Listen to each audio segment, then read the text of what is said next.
Alhamdulillah Alhamdulillahilladzi an'amana bi ni'matil iman wal islam.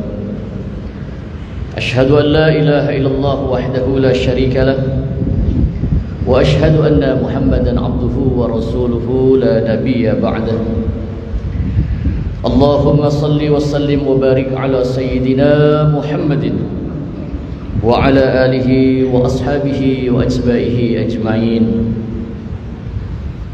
Qala ta'ala fi kitabihil azizil karim. A'udzu billahi minasy syaithanir rajim. Bismillahirrahmanirrahim. Faman kana yarju liqa'a rabbih faly'amal 'amalan shalihan wa la yusyrik bi'ibadati rabbih ahada. Faya ayuhan nas ittaqullaha haqqa tuqatih wa la tamutunna illa wa antum muslimun. Puji syukur kehadirat Allah Subhanahu wa taala. Pertama kita panjatkan kepada Allah yang mana atas limpahan rahmat, taufik, hidayah serta inayah yang Allah berikan kepada kita semua, sehingga pada siang hari ini kita masih diberikan kenikmatan oleh Allah. Dan kenikmatan yang terbesar di dalam kehidupan ini yaitu kenikmatan iman dan Islam. Dan jangan sekali-kali kita mati kecuali dalam keadaan membawa iman dan Islam. Salawat dan salam tidak terlupa, marilah sama-sama kita sanjungkan kepada junjungan baginda Nabi besar kita Muhammad sallallahu alaihi wasallam. Beliau seorang nabi yang telah memperjuangkan umatnya. Bahkan sampai Allah katakan fala'allaka bakhi'un nafsak. Ya Muhammad, janganlah kau bunuh dirimu sendiri karena engkau begitu sayang terhadap umatmu. Ditegur oleh Allah Subhanahu wa taala karena kecintaan Rasulullah Muhammad berjuang untuk umatnya, bukan hanya untuk kehidupan dunia, bahkan sampai kehidupan akhirat kelak. Salawat dan salam juga mudah-mudahan tercurahkan kepada keluarga, sahabat dan para pengikutnya. Salawat dan salam juga mudah-mudahan tercurahkan kepada kita selaku umatnya yang taat, umatnya yang patuh serta cinta terhadap ajaran dan agamanya.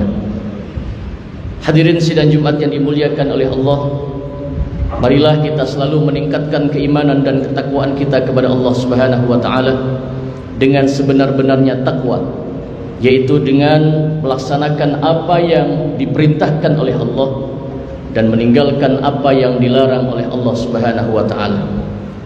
Tema kita Jumat kali ini membahas tentang ikhlas beramal dan hindari sifat riya.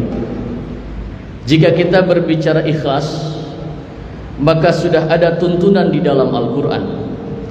Bahkan kalimat ikhlas ini menjadi nama surah di dalam Al-Quran, surah yang ke-112, yaitu dengan nama surah Al-Ikhlas. Nama lain daripada surah Al-Ikhlas ini dengan sebutan surah Tun Nisbah. Surat yang menjelaskan ayatnya menisbahkan tentang sifat-sifat Allah Subhanahu wa taala. Allah Subhanahu wa taala berfirman di dalam Al-Qur'an, "Qul huwallahu ahad, Allahus samad, lam yalid wa lam yulad wa lam yakul lahu kufuwan ahad." Tidak ada satu ayat di dalam Al-Qur'an yang tidak memiliki kandungan yang besar. Karena Al-Qur'an itu bukan bikinan manusia. Al-Quran itu adalah wahyu firman Allah yang saat ini bisa kita rasakan. Dan siapa orang yang berpegang kepada Al-Quran, dan Al-Quran itu adalah tali kita mencapai kepada Allah Subhanahu wa taala.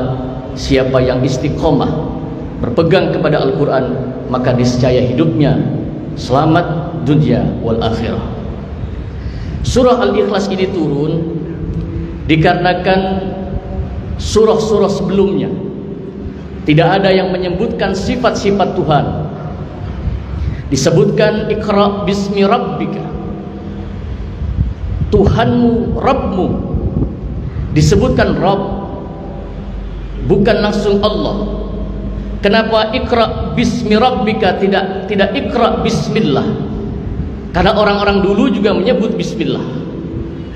Maka Iqra bismi rabbik, sebutlah dengan menyebut Tuhanmu semesta, tidak disebutkan namanya. Rabb berasal dari kata tarbiyah. Tarbiyah berarti Tuhan yang mengatur seluruh alam. Rabb itu Tuhan yang mengatur manusia. Rabb itu Tuhan yang mengatur seluruh alam. Itu disebut dengan Rabb. Allah tidak sebutkan itu. Lalu Rasulullah Muhammad ditanya oleh mereka, "Ya Muhammad, bagaimana wujud Tuhanmu itu? Bagaimana wujud apa yang kau sembah? Apakah Tuhanmu itu terbuat dari emas? Apakah Tuhanmu terbuat dari perak seperti sesembahan mereka? Ataukah Tuhanmu itu memiliki ini dan itu?" Allah turunkan surah Al-Ikhlas, "Qul huwallahu ahad." Katakan ya Muhammad kepada mereka, Allah itu Esa. Allahus Samad. Allah tempat kita memohon pertolongan. Allah tempat kita menggantungkan harapan. Lam yalid walam yulad walam yakul lahu kufuwan ahad. Allah itu Esa. Karena Tuhan mereka ada yang dua, ada yang tiga. Sejak zaman jahiliyah itu Tuhannya tidak ada yang satu. Karena Tuhan banyak saja dianggap tidak mampu, apalagi Tuhannya satu. Allahu ahad. Qul huwallahu ahad. Allah itu Esa. Esa tidak terbilang. Allahus Samad. Allah tempat kita menggantungkan harapan. Apakah Tuhanmu itu memiliki anak? Allah jawab, lam yalid walam yulad. Apakah Tuhanmu sama dengan Tuhan-Tuhan kami? Walam yakul lahu kufuwan ahad. Allah itu tidak sama dengan apapun. Karena Allah itu pencipta, kita ini adalah makhluk. Hadirin yang dimuliakan oleh Allah Subhanahu wa taala, mengapa surat ini disebut dengan surat Al-Ikhlas? Al-Ikhlas berarti membersihkan Tuhan kita dari sifat-sifat yang dituduhkan oleh mereka. Kalau mereka menuduh Tuhan itu dua, Allah itu Esa, satu. Apakah Allah itu beranak? Tuhanmu wahai Muhammad beranak? Allah itu bersih dari sifat beranak. Kalau Tuhannya punya anak, berarti Allah, Tuhan itu butuh terhadap sesuatu. Allah itu bersih, ikhlas, dibersihkan dari setiap apa yang dinisbatkan oleh mereka. Maka ikhlas itu adalah tidak mengharapkan apapun kecuali ibadah kita, sholat kita, puasa kita, haji kita, menggantungkan harapan pahala bermohon hanya kepada Allah Subhanahu wa taala. Menyingkirkan dari sifat-sifat agar ibadah kita dilihat oleh selain Allah, agar ibadah kita dilihat oleh manusia, agar ibadah kita itu ditonton oleh orang banyak. Maka ikhlas itu adalah membersihkan ibadah kita dari sifat-sifat yang tidak dianjurkan, dari sifat-sifat yang tidak diajarkan. Pengen dilihat manusia, muncul lawan sifat dari ikhlas, yaitu riya. Riya itu berarti pamer, ujub.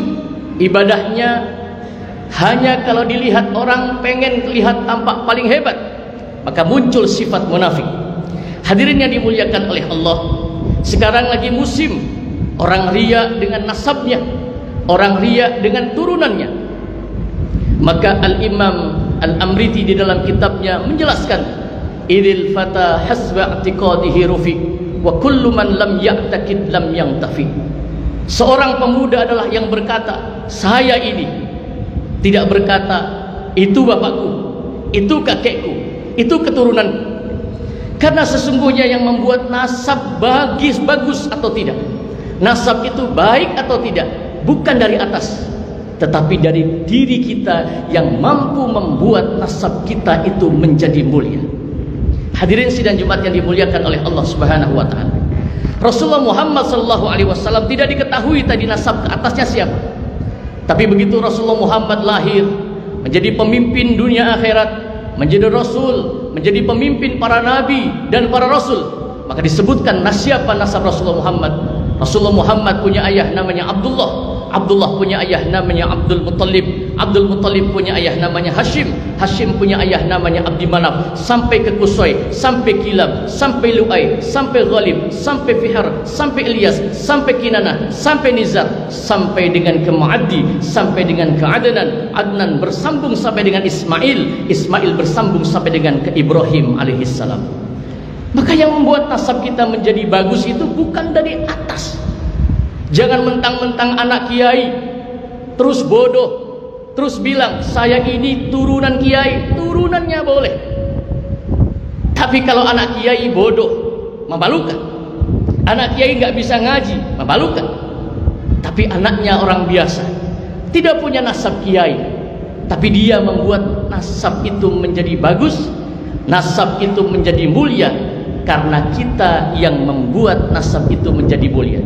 Maka kata Imam Al-Ibn Amriti, nggak boleh ria tentang nasab, tidak boleh ria tentang pahala solat, nggak boleh ria tentang solat, pamer, apalagi ibadah haji, karena sifat ria itu mampu merusak amalan dan pahala-pahala kita.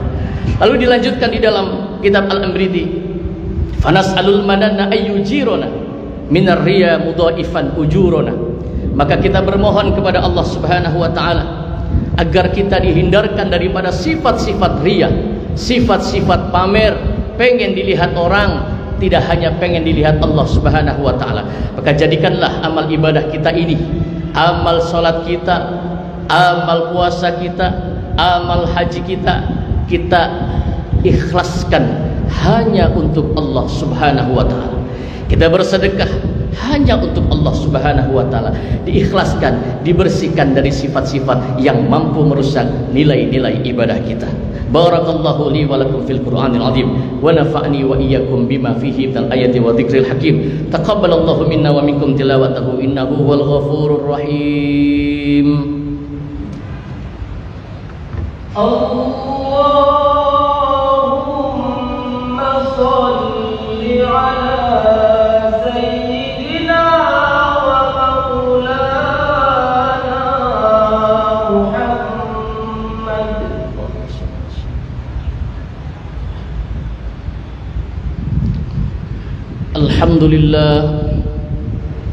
Alhamdulillahilladzi anzala ala abdil kitaba wa lam yaj'al lahu iwaja qayyiman liyundhira ba'san shadidan min ladunhu wa yubashshiral mu'minina alladhina ya'maluna as-salihati anna lahum ajran hasana. Ashhadu an la ilaha illallah wahdahu la sharika lah وأشهد أن محمدا عبده ورسوله لا نبي بعده. اللهم صل وسلم وبارك على سيدنا محمد وعلى آله وأصحابه وأسبائه أجمعين. فيا أيها الناس اتقوا الله حق تقاته ولا تموتن إلا وأنتم مسلمون. قال تعالى بسم الله الرحمن الرحيم قل هو الله أحد الله الصمد لم يلد ولم يولد ولم يكن له كفوا أحد. اللهم اغفر للمسلمين والمسلمات والمؤمنين والمؤمنات الأحياء منهم والأموات إنك السميع قريب مجيب الدعوات ويا قاضي الحاجات. ربنا تقبل منا إنك أنت السميع العليم وتب علينا إنك أنت التواب الرحيم. ربنا أفرغ علينا الصبر وثبت أقدامنا وانصرنا على القوم الكافرين. ربنا إننا آمنا فاغفر لنا ذنوبنا وكفر عنا سيئاتنا وأدخلنا الجنة مع الأبرار يا عزيز يا غفار يا رب العالمين. ربنا إني أسكنت من ذريتي بواد غير ذي زرع عند بيتك المحرم ربنا ليقيموا الصلاة فاجعل أفئدة من الناس تهوي إليهم وارزقهم من الثمرات لعلهم يشكرون. ربنا واجعلنا مسلمين لك من ذريتنا أمة مسلمة لك وآرنا مناسكنا وتب علينا إنك أنت التواب الرحيم. ربنا هب لنا من أزواجنا وذريتنا قرة أعين واجعلنا للمتقين إماما.